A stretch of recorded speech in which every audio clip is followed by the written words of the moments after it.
Hi, everyone, once again, and welcome to another episode of Leading People. I'm your host, Chitong from EngageRocket, the fastest growing people analytics tech company in Southeast Asia. Now, in this series, we explore different aspects of how leaders are navigating the current pandemic and associated economic situation to be able to extract insights, best practices from those at the top of their field. Today, I have the privilege of speaking with Olivier Sibony.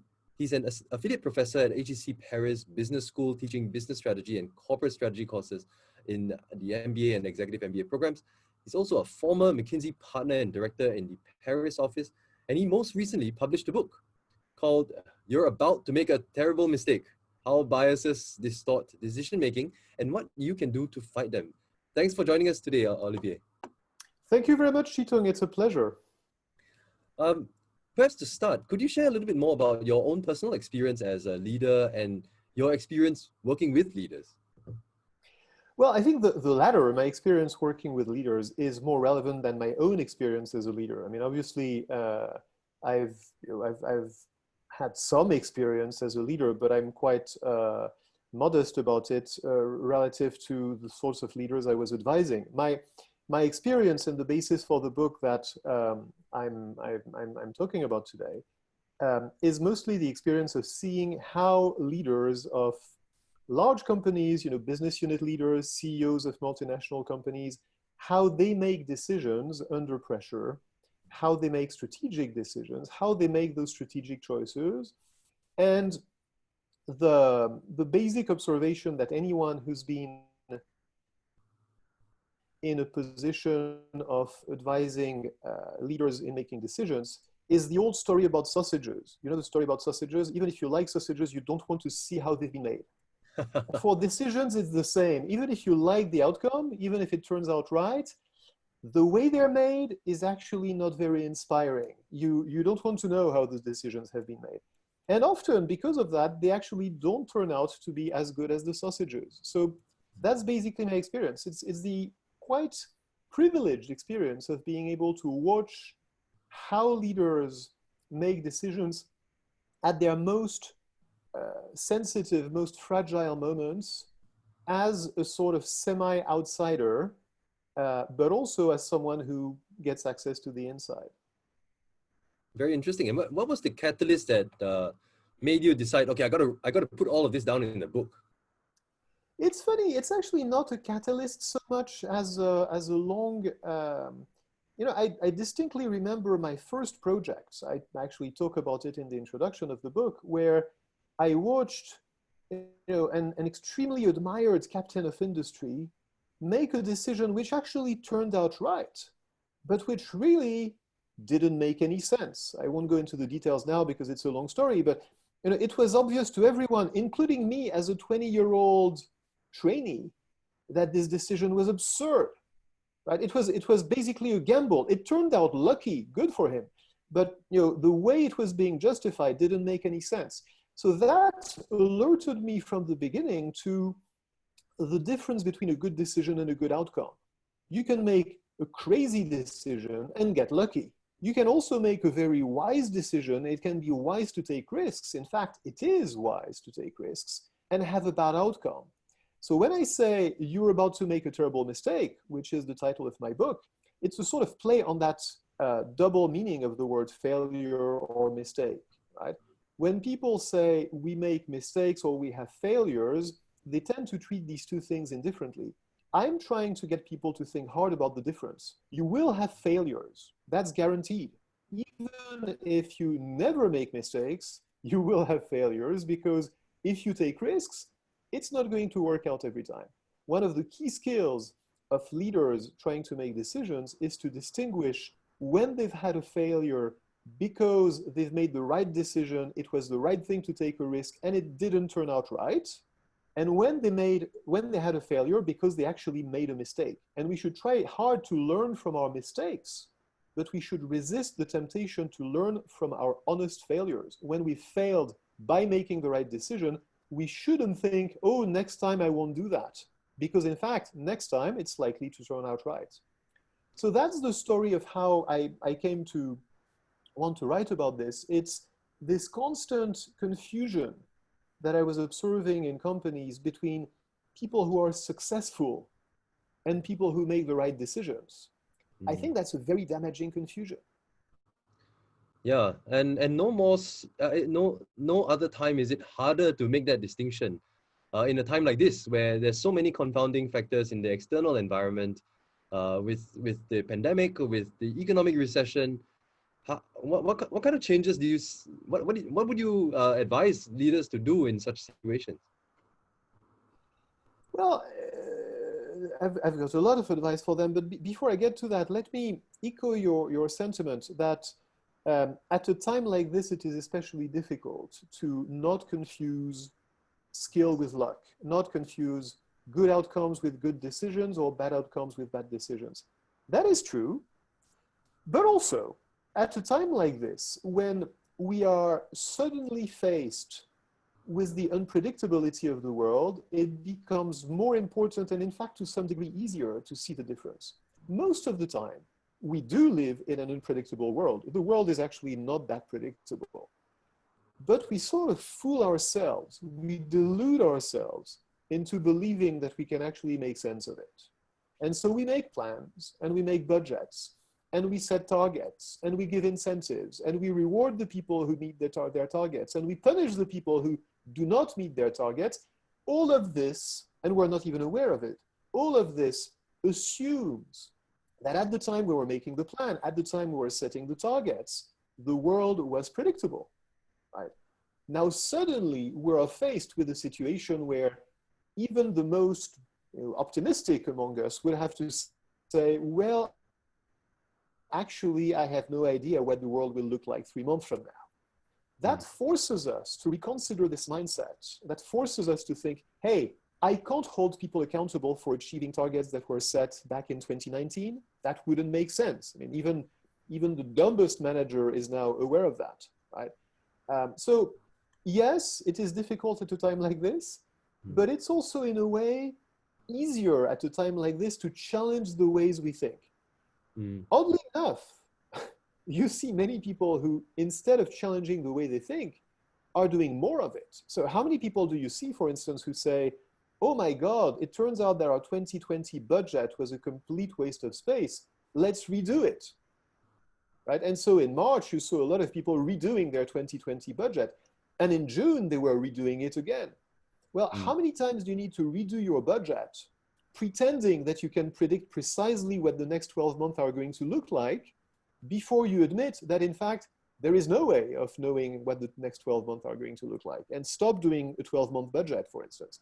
Those sorts of changes take time to sink in some organizations. Others are faster at picking up the trend and adjusting. So maybe to pick off the budgeting example, given the level of uncertainty, then how do you think leaders should think about making these budgets? Is there a way that they can be more agile about it? There are many ways, and the basic principle is, well, two basic principles. One is try to build flexibility into your budgets. So try to keep commitments to the strict minimum and keep those commitments for as late as you can, and adopt a philosophy of staged commitments as opposed to a philosophy of big bets. This is very natural to small companies and to startups, obviously, because people watch their cash. I see you smiling because you know what I'm talking about, Chitung. But in many large companies, people feel that if they are making small commitments, they are being cheap, they are not being committed, etc. The head of a business unit who is a winner is the one who gets headquarters to approve on a big investment, not the one who gets headquarters to say, well, we'll give you a small ticket to show us that it works and come back in 3 months. That is taken in most big companies as a vote of no confidence in the manager. So it's that ethos, it's that mindset that needs to change to get big companies to be, in that respect, a little bit more like small companies, and to accept the idea that gradual staged commitments where I pay to see what you're going to show me, and then if I like what I see, I'm going to give you more. That's a way of managing that makes more sense in a context like this. That's the first idea, staged commitments and That's an example of a more general principle, which is more flexibility in the strategic planning and budgeting process. Another idea, which is more counterintuitive, but actually more important, is that if everything you're doing makes sense, it doesn't make sense. If everything you're doing is compatible with what you're doing, you have a problem. Let me explain what I mean here. Yeah. When you know what the future is going to look like, you say, well, I have a plan and I've got a set of actions that make sense within this plan. Now, the truth now is you don't know what the future is going to look like. So you should have scenarios. And everybody says, oh, yes, I get this, scenarios. Okay, I need to have a best case and a worst case. Well, actually, that's not what I mean. I mean, you need to have very different cases, not a best case that says my sales are going to be 110 and a worst case that says my sales are going to be 90. So let's plan for the median case in which they are going to be 100. No, I mean a case in which things go to hell and a case in which things suddenly improve, for instance. Now, what does that mean? It means that if you're planning for both those scenarios, when you look back a year from now, if it has turned out to be the best case, the things you had done to prepare for the worst case, the insurances you had bought, will have been a waste of time. Right. And conversely, if the worst case materializes, the bets you had placed, the investments you had made in case the situation picks up, will have been a waste of time and money. So if you don't look back a year from now and say, some of the things I've done turned out to be useless, you're not planning right at a time of uncertainty. If all the people who are working in your company right now, and I'm talking about a big company that can actually have a portfolio of bets like this, obviously, it's harder for a startup. But if you can't look at people in your company right now and find people whose actions are at odds with each other, you're probably not planning for a wide enough range of futures. Think of this in your personal life, Chito. You're making investments, right? You're saving some money and you're buying stuff. You're buying stocks, for instance, or whatever, but you're also buying insurance. These things don't strike you as being incompatible, right? It's sensible to have a scenario in mind where your house burns down, and we hope it doesn't happen, but we want to have boat insurance, and to have a scenario in mind where the economy picks up, and we hope it happens, and we're buying stocks in case the economy picks up, right? Now, if you look back a year from now and the economy has picked up and your house hasn't burned down, you will say, well, the money I put in insurance was wasted. But in fact, it wasn't. It was a good thing to be insured. And conversely, if the economy doesn't pick up, you will have bought stocks, they won't have appreciated. It still probably makes sense to invest a little bit when you're a young man like you are in stocks, because long-term they are going to appreciate. And the wise thing to do is to buy when they're cheap. So it's still a good decision to make now. So again, that comes back to the point about not judging your decisions in hindsight based on what happened, not judging based on the outcome, but judging based on what was the right decision when you make them. When you make decisions at a time of uncertainty, the wise thing to do is to plan for multiple different futures which are incompatible with each other. Therefore, you should actually be doing things that when you look at them simultaneously, do not seem to make sense. If you're not doing that, it doesn't make sense. Got it. So hedging activity is by definition going to be nonsensical, actually, if you put them all together as a portfolio of actions. Exactly. Oh, perfect. And that is very natural. You're talking about hedging, which is interesting. It's natural when we think about it in financial terms. We understand the concept of hedging applied to finance, but when we apply it to strategic moves in a real organization with real people, we suddenly revert to the basic belief that there is one future and everything we do should be compatible, right? That doesn't make sense. The real world is just as unpredictable as the financial world. The uncertainty is just as bad, and the tools to manage it are essentially the same in principle that they are in the financial world. Okay, this may be related to what you wrote about in your book. You wrote about this, the concept of the reverse Anachronina effect. Could you describe that and maybe share a little bit more about how leaders can avoid this effect when making decisions about their organizations and teams in times of uncertainty? Well, it's a sort of joke that I call it the reverse Anachronina effect. You know, the first sentence of Anachronina is all happy families are alike, but each unhappy family is unhappy in its own way. And my observation about strategic decisions was that it's just the opposite. All brilliant strategic decisions are brilliant in their own way. They are brilliant because they are unique. Your winning strategies are winning because they are different, as we hear all the time. And that's right. But mistakes, strategic mistakes, seem to be the same over and over again. Every unhappy strategic decision, every bad strategic decision seems to be very much alike other strategic decisions. And I take a number of examples in the book, but that's one of the classic dilemma or problems that strategy professors have been trying to solve for a long time.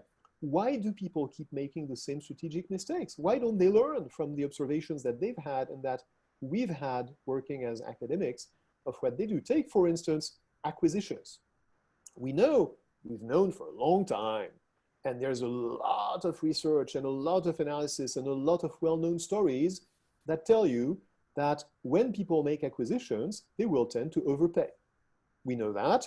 Of course, it's not an absolute rule. Some acquisitions do create value, but by and large, the overwhelming majority of acquisitions will turn out to pay too high a premium and therefore to destroy value because they overestimate the synergies, and the benefits, if there are any, are captured by the sellers, not by the buyers. Now, how do you explain that after decades of making that observation and reading about the disasters that it creates and reading about the CEOs who get fired as a result and reading about the academic studies that compile those things and show beyond the shadow of a doubt that that is a real problem, how do you explain that it keeps, the opposite example actually, divestitures? We know that companies tend to hold on to their losing businesses for too long before they decide to cut their losses. Recent example, General Motors sold their European division, Opel Vauxhall, to PSA of France after the division had been losing money for 16 straight years. That looks like a long time, but by GM standards, it's actually not a long time. They had another division called Saturn, which they shut down after losing money for 30 straight years. So how does a big business like this keep saying every year, oh, we've been losing money for 12 years, but this time we've got a plan. This time we're going to figure it out. Oh, no, but last year was different. We've been losing money for 13 years, but this time we've got a better manager. He's going to fix it. Oh, no, but we've been losing money for 14 years, but this time the economy is picking up. It's going to work out. At some point, you should say, let's stop throwing good money after bad, right? But somehow companies don't. They always end up selling too late. Right? So that's another example. There's a dozen classic examples like this, which I write about, of classic mistakes that happen over and over again. The reason they happen over and over again, I argue in the book, is that a set of cognitive biases in the people making those decisions conspire to create those patterns of mistakes. And they are reinforced by organizational mechanisms that actually give way to those cognitive biases, make room for those cognitive biases. So if you can work on the biases through the organizational design, through the processes that you use to make decisions, you will be able to avoid those recurring mistakes and to escape the Anachronina principle. That's a really good point. There's too many this times. I can imagine from year 7 all the way until 16. There must have been a lot of. Yeah, because you can imagine that people initially make a plan saying, well, we're going to lose money for the first 3 years or 4 years or maybe 5 years. But nobody starts a business planning to lose money for 30 years, except Jeff Bezos, but he's different.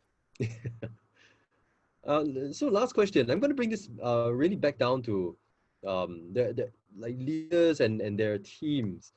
Do you think that there's anything special that leaders can do using the insight that you've uncovered to be able to encourage and build a culture of high performance within their team? Absolutely. And I think what this calls for is a vision of leadership that is a little bit different from the traditional, actually quite different, from the traditional model of leadership, especially that we have in the Western world. We tend to equate leadership with knowing, with vision, right? I mean, who do we think about when we think about great leaders? We think of people who just knew. Steve Jobs, right? He had this vision. Or Churchill, he knew exactly where he was going, right? We think of people who have a vision, and in fact, it's even better if they have a vision that flies in the face of what everybody around them is thinking, right? And if they prove everybody wrong, everybody thought they were crazy, but in fact, they were right. Now, that's the leader we like. That's the legendary leader, right? I think that model does more harm than good. Because if you actually look at people who have that model, you're going to find a couple of great, outstanding successes and a lot of losers that you've never heard about because they were just crazy. And they had a vision, but the vision was wrong. And the reason you never heard about them is because their vision for the internet connected orange squeezer, which everybody told them was wrong, was actually wrong and didn't materialize. And therefore, they never became Steve Jobs and you never heard about them. So that, by the way, is a bias in ourselves called the survivor bias. We only look at the survivors and we try to draw lessons from the survivors. But in fact, we should look at the whole sample of people who behave in a certain way. So behaving like or thinking that you are the visionary leader who knows everything, I think is a very damaging model of what leadership should be like. The model, I think, and I observe, thankfully, that a lot of leaders actually have, is a somewhat more humble model, which builds on two basic principles, which I detail in You're About to Make a Terrible Mistake. One is collaboration or collegiality, and the other is process. And these two things sound kind of boring, don't they? I mean, when we say leadership, it's exciting. When we say collaboration, it's slightly less exciting. And when we say process, oh my God, it's downright boring. But actually, let me try to make the case for collaboration and process as the hallmarks of good leadership. If you are a leader and you realize, and you have enough humility to realize that as a leader, you are going to make mistakes. And you are probably, if left to your own devices, going to make the same mistakes that other leaders before you have made. That is what the Anachronina principle tells you, right? Then what you want to have is a bunch of great people around you who are going to alert you to those mistakes, who are going to tell you, hey, watch out, Chitung, you're in danger of falling into this well-known trap. And you're in danger of being victim of this well-known bias. So with a bit of knowledge and education, but more importantly, with a lot of collaboration and trust, you can have people around you who tell you when you're about to make a mistake, a known mistake. And therefore, you're not about to make a terrible mistake. So that's the first thing you need. And every leader knows that. But as their organizations get bigger, as they become more self-confident because they become more successful, they start to think that they're smarter than the people around them. And they start to believe that it's more important to have vision than to have collaboration, which is a somewhat dangerous mindset. There's good aspects to it, but it can be dangerous.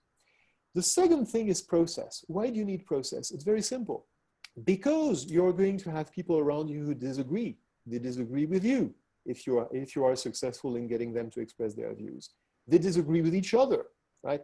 How are you going to make the calls? How are you going to decide? Well, you can say at the end, well, I've heard you all, but my gut feeling tells me we should do this. Well, in that case, you've basically wasted everybody's time, because if all you're going to listen to is your gut feeling, it's not so great. You need to have some sort of mechanism, some sort of rule, some sort of process to decide how you're going to decide. And so one of the very simple things that I encourage every leader to do before they start making a decision is to devote a few minutes, not much more, to asking, how are we going to make that decision? Before we decide, let's decide how to decide. Let's decide how we will decide. Who will be involved? What will be the criteria? A very quick and simple discussion about how to decide.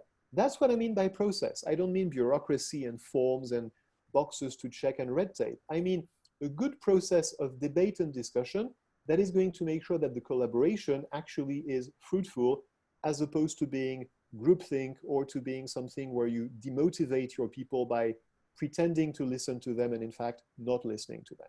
So process is the way to listen to your employees or your collaborators.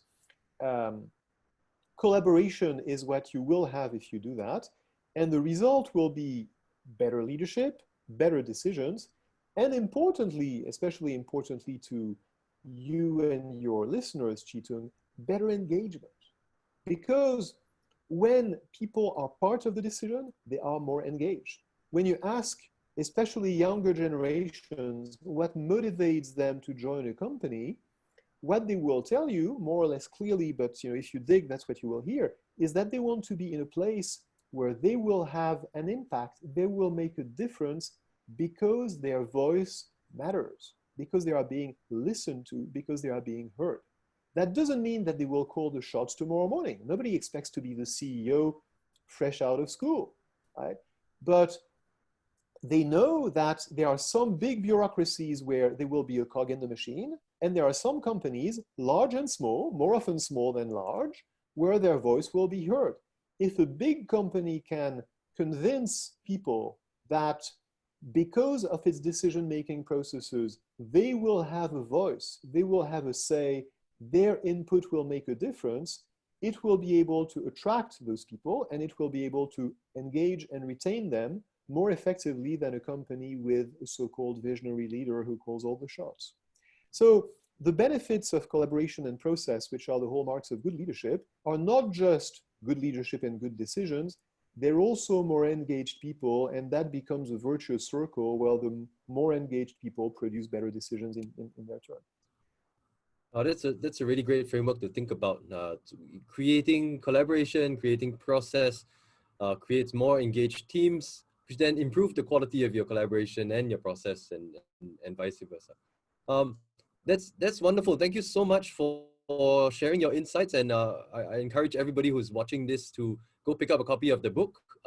You're making a big mistake. You can't miss it on Amazon. You're about to make a terrible mistake. You can't miss it if you have the right title. It's You're about to make a terrible mistake. Yes, you would make a terrible mistake if you didn't get the book, or many terrible mistakes. And this has been another episode of Leading People. We've been speaking with Olivier Sibony. Thank you so much for joining us. And I've been your host. Thanks for having me, Chitung. It's a pleasure. Thank you very much for joining us. And if you like this interview, please be sure to follow us on LinkedIn and subscribe to our channel. Thanks very much, everybody.